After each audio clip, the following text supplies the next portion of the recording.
നിങ്ങൾക്കൊരു പ്രധാന ഇൻഫർമേഷൻ തരാൻ വേണ്ടിയാണ് വന്നത്. കാരണം എൻ്റെ ബജാജിൻ്റെ അക്കൗണ്ട് ലോക്കായി. അതായത് ഞാൻ ആൻഡ്രോയിഡ് മൊബൈൽ എടുത്തപ്പോൾ ബജാജിൻ്റെ അക്കൗണ്ട് ബ്ലോക്കായിട്ട് ഞാൻ എന്താണെന്ന് അറിയാൻ വേണ്ടി ബജാജിൻ്റെ ഓഫീസിൽ പോയത്. ഞാൻ അവിടെ കണ്ട കാഴ്ചയാണത്. ഒരുപാട് വണ്ടികൾ, അതുപോലെ തന്നെ ഒരുപാട് മനുഷ്യന്മാരും.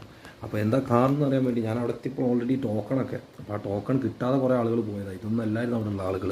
സംഗതി അന്വേഷിച്ചപ്പോഴാണ് മനസ്സിലായത് നമ്മൾ അടച്ച് കഴിഞ്ഞിട്ടും ഈ എമൗണ്ട് പോലും നമ്മളെ അക്കൗണ്ടിൽ നിന്ന് പിടിക്കുക. അപ്പോൾ അത് പിടിച്ചതിൻ്റെ ചോദിക്കുമ്പോൾ ഓല് ഫണ്ട് റീഫണ്ട് ചെയ്യും. എന്നിട്ട് പിന്നെ വേറെ കുറച്ച് 2 ദിവസം കഴിയുമ്പോൾ ബജാജിൽ നാളെ വിളിക്കും, നിങ്ങൾ ഈ മാസത്തെ ഫണ്ട് കിട്ടിയിട്ടില്ല, നിങ്ങളുടെ ഡ്യൂ ആയിട്ടുണ്ടെന്ന്. അപ്പോൾ അങ്ങനെ ഒരുപാട് കേസുകൾ, അതായത് നിങ്ങൾ ബജാജിന് കൊണ്ട് തല വെച്ച് കൊടുത്താൽ നിങ്ങൾക്ക് ഉണ്ടാകും ഇടങ്ങേറുകളാണ്. അപ്പോൾ ഞാൻ എൻ്റെ ഭാഗ്യം കൊണ്ട് ലോക്കായതുകൊണ്ട് കഴിച്ചില്ല. ഞാൻ വേറെ മൊബൈൽ എടുക്കാൻ വേണ്ടി നോക്കിയപ്പോൾ 5000 ഞാൻ അവിടെ പോയത്. അപ്പോൾ മാക്സിമം എവിടെ പോയാലും ബജാജാണ്, ചറപറ ബജാജാണ്. അപ്പോൾ നിങ്ങൾക്ക് വേണമെങ്കിൽ ബജാജിൽ തല വെച്ച് കൊടുക്കാതിരിക്കുക. ഞാനിന്നിപ്പോൾ അവിടെ കണ്ട അനുഭവമാണ്. നിങ്ങൾക്ക് അറിയണമെങ്കിൽ ബജാജിൻ്റെ ഓഫീസിൽ ലിസ്റ്റ് പോയാൽ മതി, കാണാം.